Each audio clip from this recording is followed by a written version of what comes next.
Welcome to Note Party with B and J, a show for the sensible thinker. But what happens when something in society, something in our community is almost unthinkable, Brenda? The death of Charlie Kirk happened just last week. In Gallatin, Tennessee, a vigil was held last night in his honor. How did that make everyone feel? And what was the placement of it here in Gallatin, Tennessee? Was it political? Was it just a feel-good story to bring the community together? Brenda and I did attend this event, so we've got some personal feelings on this matter. Brenda, what was the feel for you? Justin, my emotions were kind of all over the place. I didn't really know how to feel, to think. I was trying not to let anger be at the top of my list. Charlie Kirk was a decisive, far-right political hero to many and villain to just as many. He preached hate. Is that what was so scary to you? Because I know the feeling that I got was that so many people had come together in their love for his agenda. And it was almost a political event to me. Uh, Somewhat, it did seem like a political event, but I don't think all people were there on a political agenda. I think some were there because of Charlie Kirk being killed, and they were there out of sympathy for that and his family. But then, as some speaking happened, it kind of turned to where they wanted to push and keep pushing his agenda. I saw an 18-year-old that they had speak, and she was chastising pastors at 18 years old. That made me feel uncomfortable, I must say. She described it as the Christians were not being strong enough in their views. And it was views about men and women and the way that marriage should happen. Did that hold any spot there with the mayor being there, the Sumner County mayor being there? And they were showing their support for these opinions. Me personally, I took that badly on our officials being there, our commissioners being there, both mayors being there. And Brenda was only one of a handful of Black representatives who were there, and one of the only people there who had run for political office in the area. Did you feel like the minority there? I feel like the minority all the time because there's so many rooms that they have.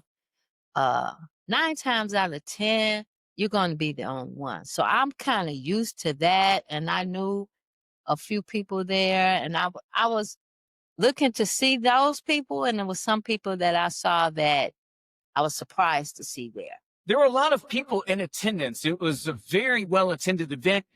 You could tell that there was a feeling of love there, a love that's hard to describe because it was almost a love for someone who had so much hate. He preached that men, white men in particular, deserve jobs, and that when minorities were getting those jobs, it was only because they were minorities. Yes. And that plays a part. If you look around in Gallatin, you don't see a lot of people in color with those jobs. Those jobs that you see them that if they're able to get is fast food and factory is where you see most of them have those jobs. And it seems like when you go after something else, like I did, I was told I don't know enough. Even as far as the district, they said uh, they knew better for us. And my thing is, I don't particularly know who left them in charge. Because I'm gonna say that that should be our following, and it seemed like that everybody should do that following. And if you don't follow that, then you're not Christ-like. Is what I kind of gathered from it. If you're following anything else but their agenda, then you're not Christ-like and you don't belong and you are the enemy. And that they needed more younger individuals to start stepping up and speaking out and taking back like what is ours is what I gathered from. I didn't know that this was theirs. It certainly appears to be theirs. This is a show for the sensible thinkers, so we like to provide as much in depth coverage on both stories. The vigil itself, put together by the city of Gallatin, being a minority who's not represented well enough, and this was in such a support of someone who was against you. How did that feel that your city, the city that you're in, the city that you love, put him up on a pedestal like that and drew such a large crowd?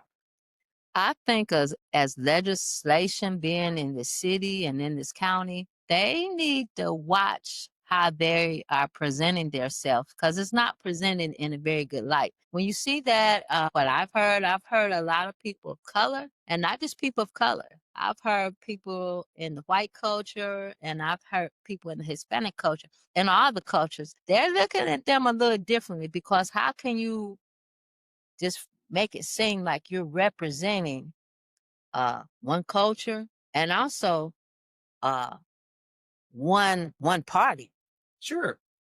This show wants to have solutions as well, Brenda. Do you have anything? Do you have anything in the back of your mind that could help represent more minorities to bring them to the forefront, to get them better jobs, better positions within the community? One thing is I feel like it's going to take some more educating on what and how to move around in this city.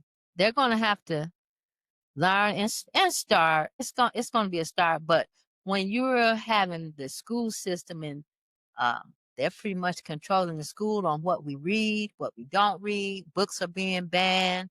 So it seems like education is starting to be limited on what it is that they want you to know. Uh, Everything starts with education. The banning of the books is just wildly insane to me. Education, when you read, you learn. So getting kids to love reading at an early age is so vital. So to put any type of stop or stamp on that, it seems idiotic to me. it does. But what I'm gonna ask every individual, you don't know. I'm gonna say the cultures. Each culture, I'm gonna say is different. Uh, By us being the Black culture, when our families speak to us, it's on how to speak. We spoke on if we get stopped by the police, these are the procedures you need to follow. Uh, in Hispanic families, I'm pretty sure they probably get the same talk that we do because we feel like we're being profiled more than any other culture. But there's a conversation too that we don't understand that they have with the white culture also. And I don't think that is always shown that the other cultures are in a very good light. And that starts in the home. That starts with education. That starts with people being open-minded enough to discuss that although people are different in so many ways, alike. We are all alike, and we all want the same things. We all want our kids to have the best in life. We all want to have good education. We all want to drive nice cars, have nice homes, and all of that. But for some reason, it's a certain group that think that nobody else wants that but them. Uh, and when you are the majority in the city, it's kind of you get because majority rules. Power and money. Lots That of things goes back to to what I power keep and saying, money. power and money. When you don't feel like you have the power or the money, you feel repressed. You are repressed. And yesterday, I felt repressed. I was doing okay. I felt a little something. But as we went to the car, the police officers staring us down. It was an odd feeling to go with Brenda. She's obviously a minority. I am obviously a white male, 44 years old. Could have been thought of as somebody who was a huge Trump supporter or a huge Kirk supporter. I felt just as uncomfortable as Brenda did there because the eyes were on Brenda and it was eyes of hate. I had never experienced eyes of hate on anyone before, Brenda. I can't imagine how that made you feel. I experience that all the time. Like I said, when I ran, I really felt like I was talking to a group of KKK. Uh, but I'm gonna say as we got closer to the car, I had no idea when we got there how many cars it was. It was cars parked all across the street. They were up in Walmart parking lot. They went as far down as where you turn to go to Cracker Barrel. They were all the way down. And as I drove away and I saw all of these cars, I began to cry. It was that emotional for you that it took over. Did you feel the same feeling I did of just being out of place and the hate? Did you feel And the like hate? I say, I'm gonna say I feel that all the time because I'm in a lot of rooms while I am the owner. So I don't really know. And yesterday put a stamp on it, knowing who's in your corner and who's really not. And that sometimes they're playing in your face. It was a scary feeling. Um, Now, the other feeling that you did get there was the feeling of camaraderie. I found it to be a scary feeling of camaraderie because it was a group of people who could almost turn or be ignited very quickly. And that to me was brought on by the 18-year-old speaker. She pumped them up. But in that I hear that her father also will be running for Congress. So I don't know too if they're putting her out on the forefront too to kind of be because she also said that she met with Charlie Kirk a few weeks ago. So how So much of this to you is it Charlie Kirk's death, gun violence, and pushing the political agenda of the far right? It seems like people are jumping on the bandwagon for their own political agenda and to tie themselves to somebody that was just pushing hatred. yeah, but I'll also say that within the Republican Party, I'm gonna say it's at least three groups within that party. And I'm gonna say it's some fighting going on within the party that they're not being entirely truthful with. You have where you have a conservative Republican, which is that's the one you can kind of have a conversation with. You can go back and forth and y'all can agree to disagree. And then you have your MAGA, which are Trump supporters, which they lean a little more to the right. And they are a little bit conservative, but a little bit more to the right. And then you have this group called the Gulf. Is it the uh, You just told me about this group this morning. Gophers? I don't think it was Gophers. Goypers. I think it's Gophers. Gopher. Yeah. It's a group called the Gopher, and they are extreme. They're almost like I'm gonna say KKK like ish. They were so extreme that almost didn't even line up with Charlie Kirk's agenda. No, and I'm gonna say Charlie Kirk was a little bit extreme, but not all the way extreme. And I'm gonna say he learned that coming up. I mean, if you step into their shoes, and I'm gonna say, this is what you're taught beginning in your home. Okay, we don't you can't go to certain neighborhoods because it's not good for you. You might get beat up. That's more than likely the black neighborhoods they're telling them not to go in. You're going to hear, okay, we don't mix races. They're not educated. These are the agendas that are getting pitched to kids when they're young.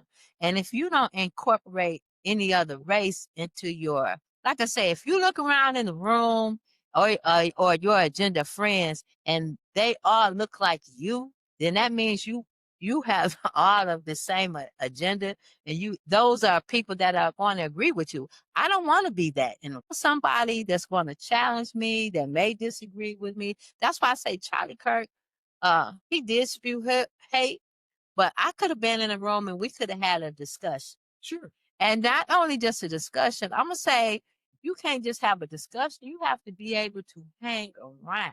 It's a group here in Gallatin called Together Summit. And that is where excuse me, the different races get together and you can ask those hard questions that you may be afraid to ask, but it's a way to start to understand the different cultures. And like I say, if your friends are not different races and different cultures, then you're not, I'm going to say, a true American. You cannot tell somebody else what they do if you're not walking in their shoes. That's like telling somebody homeless, why don't you get up? They got a lot of reasons why they can't. Yeah. Housing market is high. Maybe can't drive. You got to have all this. You have to have a certain amount of money just to operate. In a regular homes are starting at what, maybe 1,600 and up. So if you take that, if even just for a house is that, and you're only getting jobs possibly in fast food and factory, you're already fighting against, because that's not enough money to just pay for where you live at. Yeah. And Dr. Jackson, Pastor Derek Jackson from First Baptist Church in Gallatin is the one who started Together Somewhere. And I think that's a great place to bring this back to as a solution. Solutions is something that we need. And I don't think it's got to start somewhere. It's got to start in the parents, in the household, but people have to come together. Community needs to be, these churches say that they want to be churches of welcome. The community has to be a place of welcome. And we didn't feel welcome there last night. It has to be some solution. And yesterday just didn't seem like a solution to me. It seemed like we were It seemed like it put some more gas on the fire. It seemed like the leaders of the community were there backing the hatred that was preached. Yeah. And at that point, when if you know those people are backing this, where do you even start with the solution? It's almost like you can't talk to them. I'm going to say at the polls. Y'all going to have to get out and vote, because I'm going to tell you, almost every person that we got that is running this city was there. Out of, I don't know out of what, but help put this together. And it was put together pretty fast. By the city of Gallatin. So, we know who paid for the event. We don't know who paid for the event. Probably a lot of stuff was skipped to hurry up and get that, because it was at the veterans thing that was at a city building, had city workers. Charlie Kirk had wanted to be in West Point and did not get in. So the fact that it was so veteran centered there with that as the backdrop would certainly make it seem like he was part of the military. Well, I heard I got some feedbacks from some veterans that were not happy about that. It surprised me. I thought it was going to be downtown Gallatin by the city hall.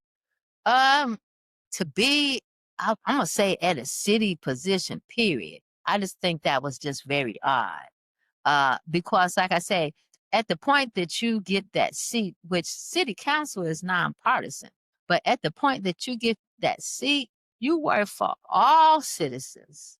And it has been coming across here in Gallatin that we're Republicans, so we only want to hear what the Republicans got to say. So if that's all you're listening to, what happens to the other individuals that are here? I mean, how are you supporting them? It seemed like nobody from the North Side was there in support. It also seemed like nobody from the North Side would have been welcome. I didn't see anybody from the North Side there but myself. Sure. So it's been some back and forth on the comments, but the city has turned off the comments. So it was people sharing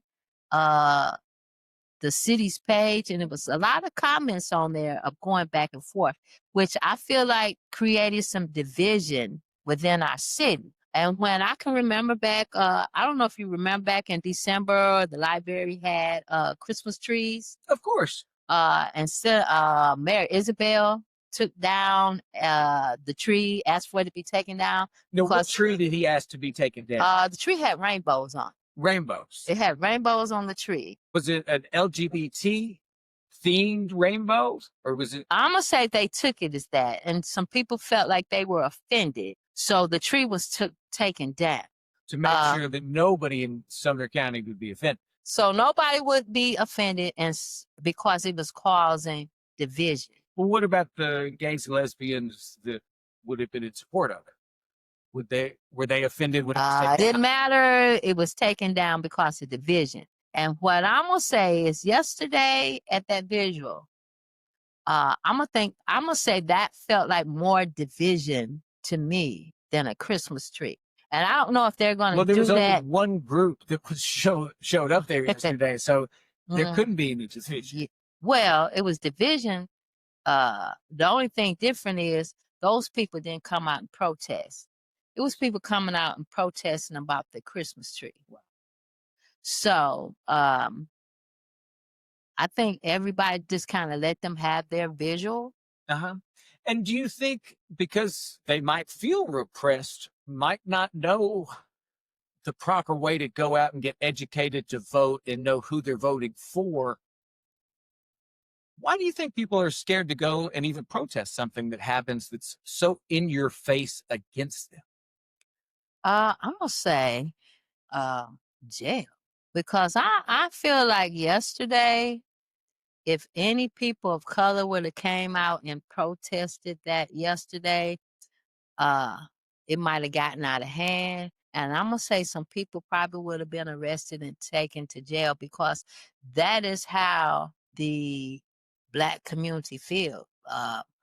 We're going to be profiled. We're going to be picked up more.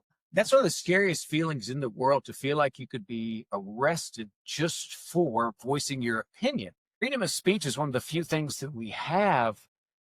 To feel like you can't express how you feel and the whole community feels like they can't express how they feel is devastating. Well, they did have that King's rally. Tell us about the King's Rally. They had a rally downtown. I want to say it was it the King's rally that they had? I don't know, Brenda.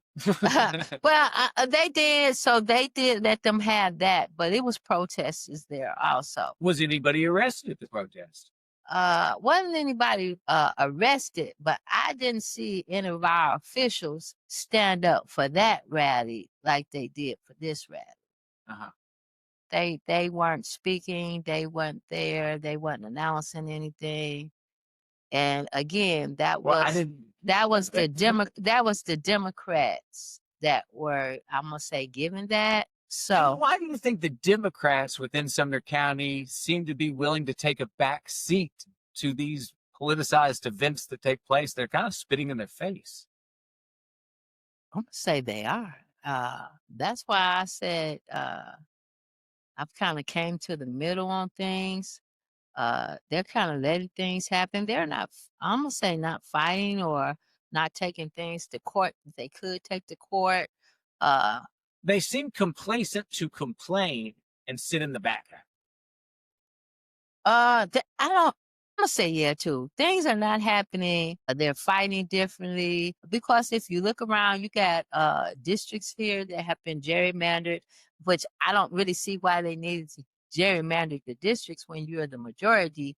Here, blacks are only 14%. Blacks are only 14% of the this community, but District 11, Another 13, reason to gerrymander is to put somebody in their place. Yeah, and you have 11, 13. You want to make somebody feel repressed? Do that to them. And 24. Those three districts have been gerrymandered here. So they have kind of split up the cultural votes to make sure that they can't put a person in one particular district. The district that I ran for, it had been gerrymandered, and they were surprised of the numbers of that tie. They say it was a tie. So 2 solutions that we can come up with. You've got to get out and vote.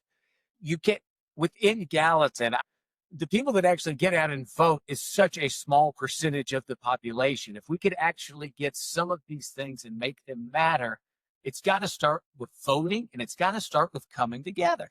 You have to start voting. You can't just complain. You got to vote. You've got to come together for the sensible thinker. We need sensible thinkers. We need people that's going to look at each situation as that situation comes and make the best decision for the whole community. And what the community wants and values. It seems like it's gotten all to the power and money here locally, and not about the community, not about the voice, not about what people want. And not just on the north side, on the east side, south side, west side. Everybody should want love. Everybody should want to come together, love, and have the nicest community in America. The power and the money lead to corruption. The power and the money are leading to events that are causing diversity, but not in a good way. They're spreading things out to make people hate each other more and not love each other. That is correct. That is correct. And like I said, yesterday I heard everything but a solution. And I'm going to say it again. You're going to have to put some type of gun safety guidelines in place. The solution is education, whether it's education about guns, it's education about mental health, it's education about who these people really are and what these people really believe. Yeah, and two, we're going to have to address, which they're not wanting to address, white on white crime. We can't talk about white on white crime on this show. Crime, period. I'm teasing. Okay, the show is called No Party with B&J. We like to take a sensible outlook on everything, and we want to bring the community together. But we're not scared to voice our opinion, and we're not scared to call out leaders when they're not doing the proper thing to represent the voice of their community. When they're voted into these positions, they are supposed to take the constituents. They're supposed to take the people that they represent and give them a voice. If they're not going to do that, if they're going to follow the power and the money, then you and I have got to be a sensible thought process to bring people at least knowledge about what's going on. Yeah. And yesterday, the vigil seemed like it was right-wing propaganda for Sumner County to go out and say, we believe in this, we believe in man and woman, we believe that the white man is being suppressed because too many minorities are getting jobs that the white man should get. They did say that. I was surprised. All with one vigil. I was surprised. I was surprised. I was stunned. I had so many emotions to like hear that, just stuff like that said out loud. And the fact that pastors were being chastised for not speaking up or saying enough. It was kind of any political official that has been voted in by the people to stand there and let an 18-year-old girl say that everybody was not Christian enough. That's what she said at 18. That's scary. An 18-year-old. When the mayor of Sumner County, 30 seconds before she got up and speak, was saying, this is who I am. This is what I believe. This is an amazing man. And then for that to come out, if you don't believe that, where are you? You're on the other side. You either for or against, and that's what I gathered from yesterday. You either for them or you are against them. And if you're against them, you could get in trouble, or at least you're made to feel scared. Well, it like you say too, Justin. These are people that are running our community, right? So I mean, was that the agenda that they ran on? Or did they even speak? A lot of this, I know League of Women Voters, they have a forum. The NAACP had a forum, a political forum. And sometimes I want to say the city has a forum. I don't think they say all those questions when they're running. Those are not. If they're talking about that's the stuff they stand for, they must be talking about it in other rooms because they're not talking to the public, not the entire public. Because if the entire public, I think, knew that they were running on some of those things, they might not have those seats. But when you follow the money and you follow these events that they're not only attending, pushing the agenda for the event, that's where it leads. Yeah. But we are in a southern state. This is the home of the first organized slave traders. That is a very scary statement about Gallatin. It is very scary. Very scary. I'm going to say it has a lot away from that. And that's where we're at right now. We're at a place where gun violence is still way too high. Mental illness is not discussed enough. No. And when somebody gets shot and killed who had a very right-wing view of the world, they're put on a pedestal. In these small-knit communities, and the people who don't believe it don't have the voice to say, wait a second, why are my city officials, why are these people that are voted into office this far to the right or this far to the left? I'm going to say, too, we don't have enough. It's, we're outnumbered. And when I say we, I'm not talking about the Black culture. I'm saying we're outnumbered. Period. The only way to change the numbers is to vote. The only way to turn hate and to love is to come together, see that people are alike, have an empathetic point of view. If you can put yourself in somebody else's shoes, then you can walk a mile or a day or a second. But you've got to be able to put yourself. I'm gonna say you just hit empathy. You're gonna have to have more empathy. And if they're talking about God, like God didn't say, I ain't never heard God say a lot of those things that I heard yesterday. It was scary. I wasn't scared because, like I said, I'm used to being in those rooms, but it was emotional. It was emotional for me. It was emotional. I live here, but I didn't really entirely grow up here. I grew up in the North, and I lived in an all-white neighborhood, and I never experienced that. I went on family vacations. We played sports together. I went to school with these people. I never, ever experienced racism like that until I came here. And I'm going to say I really didn't experience because I was a barber. So I worked for myself. So I was in my own area. I'm going to say until I ran for commission, I did not know Gallatin was actually like that. And at the point when we were running, some of the Democrats, because they had not, I'm going to say, dealt with the Black culture, said that it was not racist here. That soon changed within 2 weeks of us walking the neighborhoods. They had to send somebody out to walk with us for protection. Wow. Power and money lead to a lot of greed. And until you're ready to put yourself in somebody else's shoes or to walk in somebody, then you're just going to continue to be in a shadow. Leaders of this community are trying to put people in a shadow or in a box and not let the voices be heard. So we need to change. We need to get more people out there educated enough to make a vote, have an educated vote, and come together. I keep saying it, but you've got to get people to come together. Together Summer's a great start, but it's got to be bigger than that. It's got to be big within the community.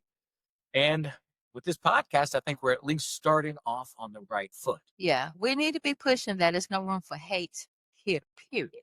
No room for hate. There's no room for hate. And yesterday, we went there with the feeling of, how would it make you feel? How would it make me feel? And we both left with the same feeling. Yeah, I just wanted to have a better understanding of why this was happening. But being there after they started talking, it turned to something else for me. It did. Okay. Well, this has been No Party with B and J. I'm Justin. And I'm Brenda. We'll catch you on the other side.